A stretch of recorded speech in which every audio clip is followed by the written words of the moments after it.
Mac was the way he dealt with it was just pure grace and courage. He knew from the beginning that he had an uphill battle to fight. If he wasn't in pain or sick from the treatment, he was trying to live.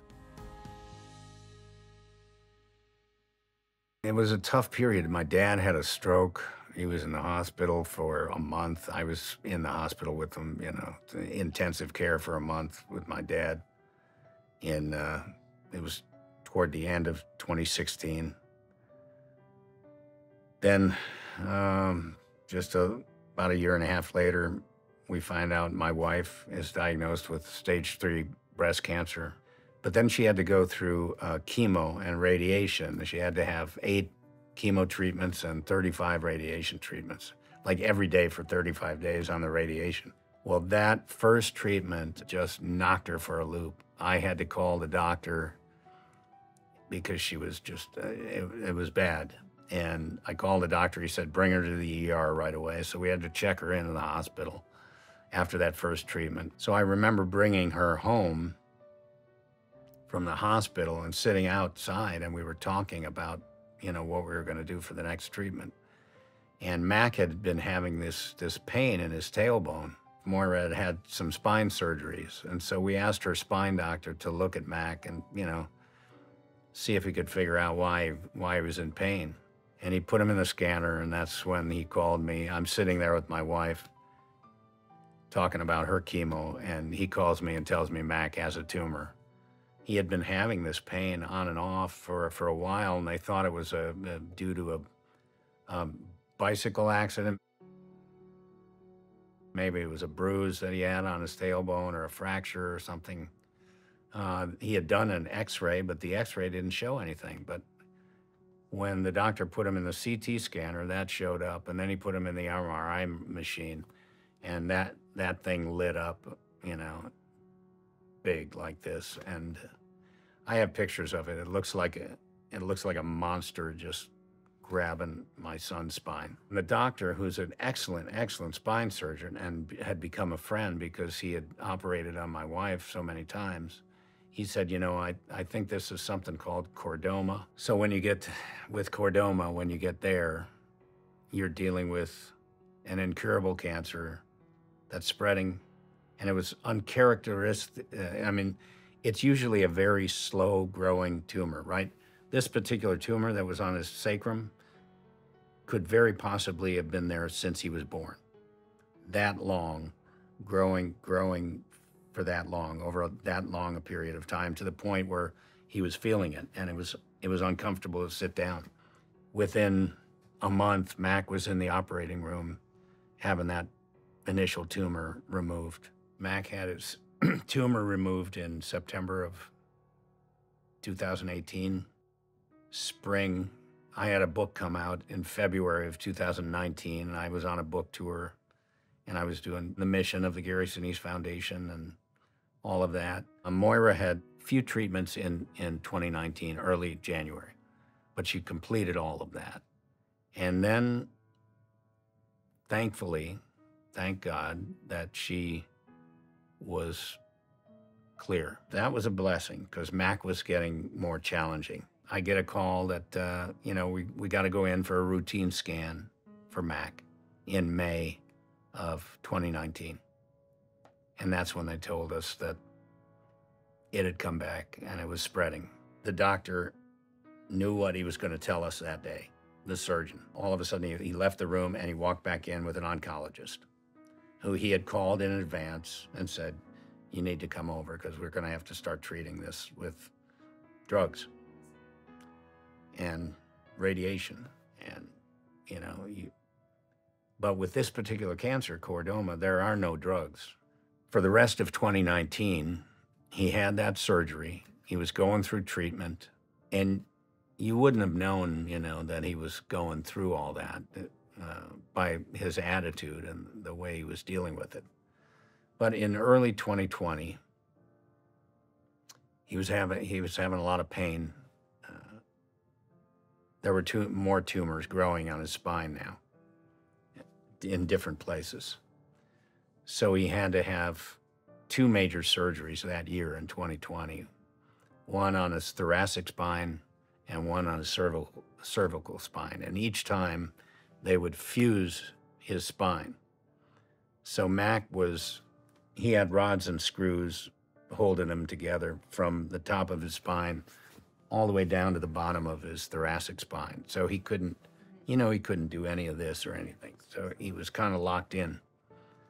And after the second spine surgery that year, it disabled his right side because it's affecting all these nerves in the spine. So he was starting to become more and more disabled by it. He was in the hospital for 6 out of the first 8 months of the year, and that's when I stopped acting. I told my team, my agents and managers and everything, I just can't leave home for, to go do jobs. So I started putting everything I had into trying to find this miracle for Mac. And there were days that were tough, days where just anybody who's going through this kind of thing knows what I'm talking about, where you're trying to fight, you're the caregiver, you're trying to fight hard, you're trying to figure stuff out, you're trying to take the pain away, you're trying to take any thoughts of cancer away from the patient so that they don't have to think about it. And then sometimes you just fall down, And there were a few times where I felt like I couldn't do enough or I didn't know what to do.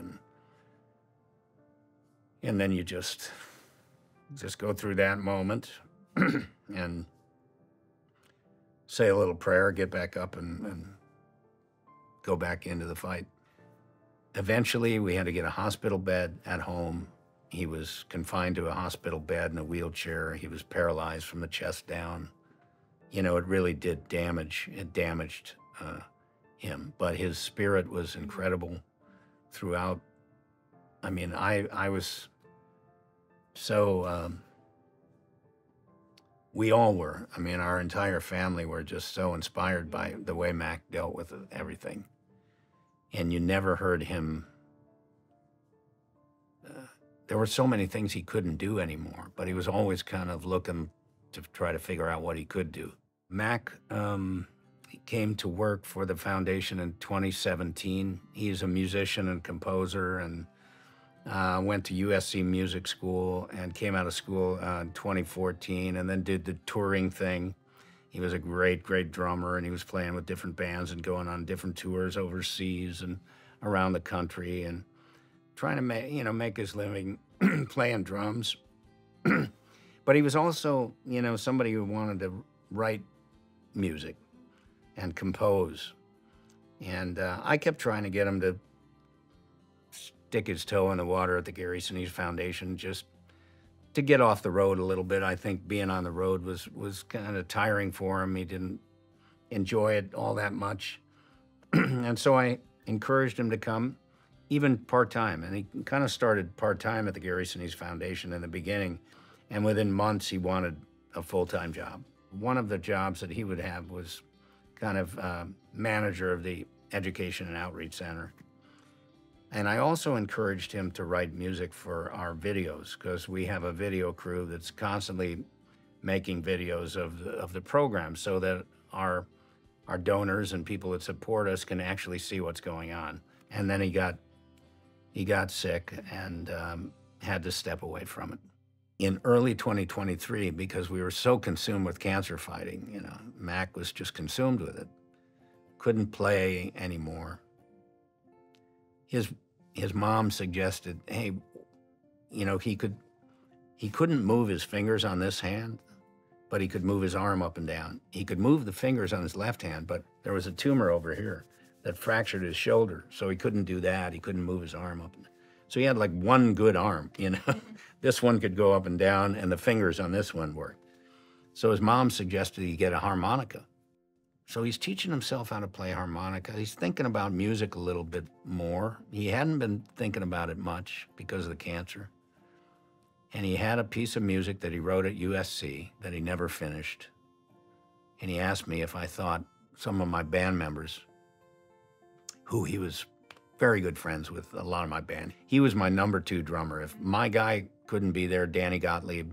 If Danny couldn't be there, Mac was the guy. So he knew all my band members. He grew up with them. He asked a couple of them, my violin player, Dan Myers, and my piano player, Ben Lewis, if they would help him flesh this music out. And so they started to work with him on it. And that's when we get out of the blue, Mac gets a call from a buddy of his from college. His name's Oliver Schnee. And Oliver was a composer. They rekindled their friendship. This is about April of 2023. And Oliver asked him, have you been thinking about music at all? And Max said, you know, there's this one piece that I wrote in college that I've been working on a little bit. And so he played it for Oliver. Oliver loved it, and Oliver went to work with him to finish it. By July of 2023, they were in a studio with an orchestra recording this piece called Arctic Circles.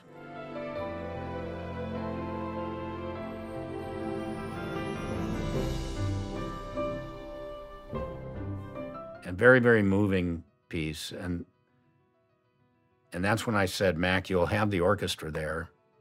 Have Oliver do an arrangement of, Mac had started to teach himself Shenandoah on the harmonica. I said, have Oliver do an arrangement and back you up, and you play the harmonica. So we did 2 pieces that day. I went to the studio, hadn't heard Arctic Circles at all, and I was completely overwhelmed by it. They kept it from me. They didn't want it. Mac was working on it quietly. He just kept it from me and didn't play it for me at all. My daughter was there. She'd never heard it. I mean, none of us had heard it. And we heard it for the first time with this orchestra playing it, a gorgeous piece. And you can see him, he's sitting there and he's working, you know, he's looking at the music and he's giving Oliver notes about different things. And it was a beautiful moment that kind of started a whole album of music that he ended up doing. We moved, so that was July of 2023. September, at the end of September, we made our move from California to Nashville. We got here, and in the meantime, him and Oliver had been cooking up some more music. So they decided to set up some sessions here in Nashville. So in early November, November 5th and November 10th, Mac was in the studio recording more music for the record. And I played on some things. My band was playing on it. November 10th is Mac's 33rd birthday. So we're in the studio recording his album. He couldn't have had a better birthday. He was so happy that day. We finished, you know, the recording. They went to work on the videos for those recording sessions. Oliver's dad, Bill Schnee, who's a world-famous sound mixer, he was mixing the record. They finished the record up in December. And at the end of December, we had a party and we watched the new videos and listened to the music. And Mac he was struggling, but he was happy. And 2 days later, I had to take him to the hospital, you know. So the timing was incredible that he finished what he wanted to do. And then he went to the hospital and we didn't come out. He went in the hospital on December 30th and he died on January 5th. I know Mac was at peace at the end. He was graceful in accepting what was happening to him. And I saw him smile a whole bunch in the hospital before he couldn't smile anymore. So when Mac died, I started looking through all his files and his phone and his iPad and his laptop, and I found all this additional music that he'd written and tucked away. And that's when I called his buddy up, Oliver, and I said, we have another project. We got to go work on this project. I want this music. I don't want it to disappear on his laptop. So I immediately, like within weeks of Mac dying, I'm on a mission. You know, I'm just like tunneling into this project. His first record is called Resurrection and Revival. And then I produced Resurrection and Revival Part 2, which is all Mac music. Oliver went to work on Part 2 like he did on Part 1, kind of expanding things. And he had to transpose everything because it was written on computer. So we were in the studio last summer, and Resurrection and Revival, we had a launch for that on Mac's birthday, November 10th of this year, or last year, 2024. So there are 2 records now. And I'm still on that mission because I want live orchestras to play the music. I want people to hear it. I want people to share it. We were blessed that our son had this gift of writing music, and that he wrote so much of it that we can actually share a lot of it. And people are really enjoying the music. And I'm enjoying that people are enjoying it. There's a couple different things that can happen. It can destroy you, or it can make you come together, you know. And make you see things a little differently, you know. We were blessed in so many ways, you know, and we always knew that, and Mac always knew that too. We all felt blessed, even though we were dealing with a horrible thing. So we kept counting those blessings all the time, and keeping our eye on that, and those little miracles that we kept praying for the big miracle, you know, the cure, the thing. And Moira, my wife, never stopped for 1 second thinking. She just knew in her heart he was going to be okay. And you have to have that. You have to have that hope, you know. Since losing Mac, I mean, I'm just holding my daughters a lot tighter. I always grabbed them and held them tight. But, you know, you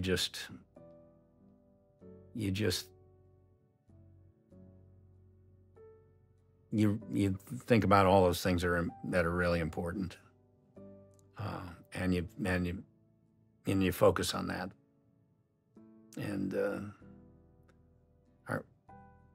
you know, I haven't been back to work, you know, since 2019.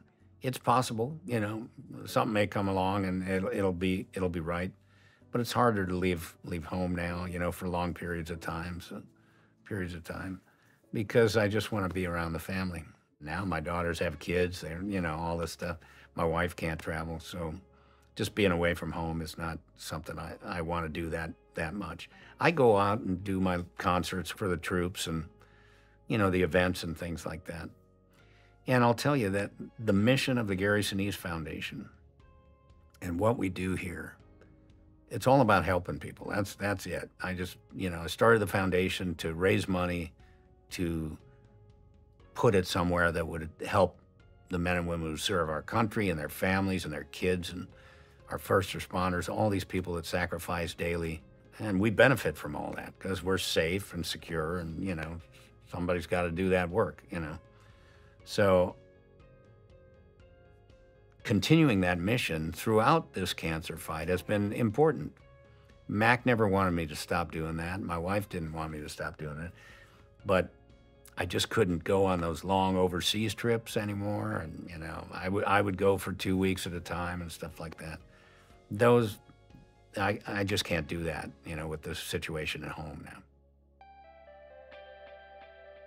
I'm Papa. I love everything about it. I mean, it's great. This morning before I came here, my daughter needed to do something, and so I went and picked up her 2. Our youngest daughter has 2. We want more now. She's got 2, and so I went and picked those up, brought them over to our house, then came over here. It's the best thing. It's just the most wonderful thing. They're growing up too fast, all of that, but being around them is just always a joy and really, really fun. And that's one of the things you don't want to miss you know, like as a parent, I was gone a lot when our kids were young. Being away from the grandkids now is, you don't want to miss those little days, you know. So it's a joy, and I'll tell you, just having them throughout all this stuff with our son, and being able to just love on them and love on our daughters and everything, that's helped me a lot. So many people go through cancer fights, you know. I mean, we're another story, you know, in the long tableau of cancer patients, you know. And so it didn't feel right for me to talk about it, you know. Like, I know I'm have this public platform, and as an actor and all of that. But I just didn't feel like it was right to talk about it publicly. I wanted to keep that with our family. I made the decision to write something on the chordoma page and tell them what happened. About 6 weeks after Mac died, I posted a story on it. And you know what? When I posted that story, I just wanted people to know who he was. He was a member of our team here at the Gary Sinise Foundation. I wanted them to know that he worked here, that he loved the mission, but that we lost him, and that there was, you know, a rare cancer that took him. And once I posted that story, I mean, it was,